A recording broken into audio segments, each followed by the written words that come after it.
এবারের কোটা সংস্কার আন্দোলনে একেবারে প্রথম দিকে নিহত হন সফল ফ্রিল্যান্সার মীর মাহফুজুর রহমান মুগ্ধ।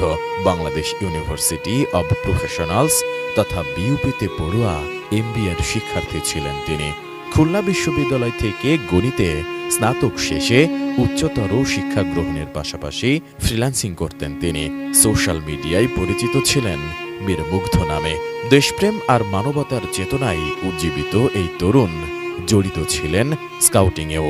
তবে কোটা সংস্কার আন্দোলন চলাকালে মাথায় গুলিবিদ্ধ হয়ে ঝরে গেছে এই তাজা প্রাণ।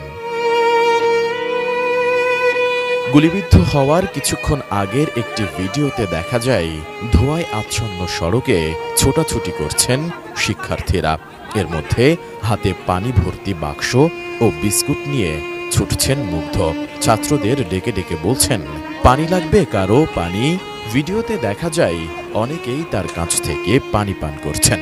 কাঁদানে গ্যাসের ঝাঁঝালো ধোঁয়ায় বেশ কয়েকবার চোখ মুছতেও দেখা যায় মুগ্ধকে।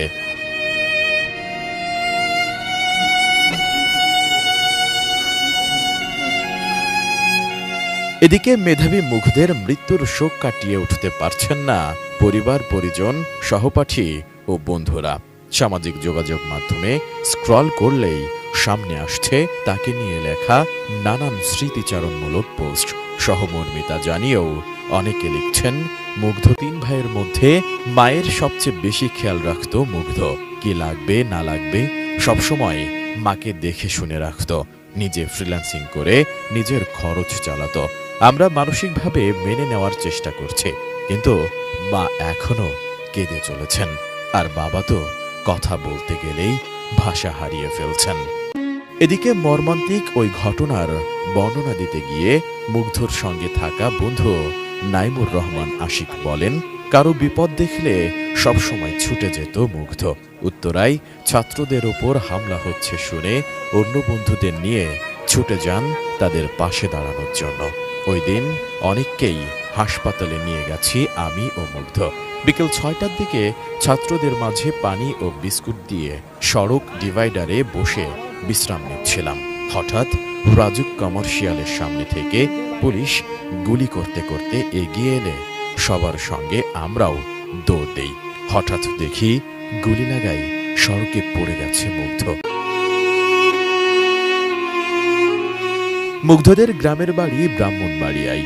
তার জন্ম ১৯৯৮ সালের ৯ অক্টোবর ঢাকার উত্তরায়। দাফনও হয়েছে সেখানে। উত্তরার ইসলামিক এডুকেশন সোসাইটি থেকে প্রাইমারি এবং Uttara high school and college থেকে এসএসসি ও এইচএসসি সম্পন্ন করেন তিনি। ২০১৯ সালে ভর্তি হন খুলনা বিশ্ববিদ্যালয়ের গণিত বিভাগে। লেখাপড়ার পাশাপাশি ভালো ফুটবলও খেলতেন মুগ্ধ। গায়ক, গিটারিস্ট বা সংগঠক হিসেবেও সুনাম রয়েছে তার। এমন এক টকবকে যুবকের এহেন করুণ মৃত্যু কাঁদিয়েছে অনেককেই।